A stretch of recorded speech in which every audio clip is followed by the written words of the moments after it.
Guys আসসালামু আলাইকুম। বাবা আজকে আওয়ামী লীগের কিছু লোক কট খাইলো। তো জিনিসটা দেখার পরে তাদের আকুতি মিনতি, তাদের যে কথাবার্তার ভঙ্গি, মনে হয় তারা কিছুই জানে না। তারা মনে হয় পৃথিবীতে জন্মগ্রহণ করছে এখন। জিনিসটা দেখে খুবই ভাল লাগলো। ঠিক আছে, আর সেনাবাহিনীকে অসংখ্য ধন্যবাদ।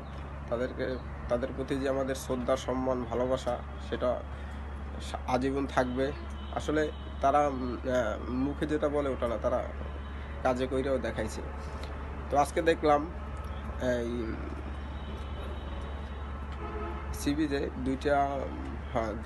দুইটা লোক, তারা আওয়ামী লীগের নাকি ওখানের বড় নেতা। ঠিক আছে, তাদের অনেক পাওয়ার। ঠিক আছে, তো আজকে দেখলাম তো সেই দুই লোকেরাই কীভাবে বাইরে পিঠাইলো সেনাবাহিনীতে, আর সাধারণ জনগণ সেটা দেখতেছে। কেউ বললো না তাদের কথা যে তারা কোনো ভালো কাজ করছে। কোনো একটা জনগণ, কোনো সাধারণ জনগণ যারা ওখানে আছে, যারা ওখানে স্থানীয়, তারাও বলে না যে তাদের দ্বারা আমাদের 10 টাকার উপকার হয়েছে ক্ষতি ছাড়া।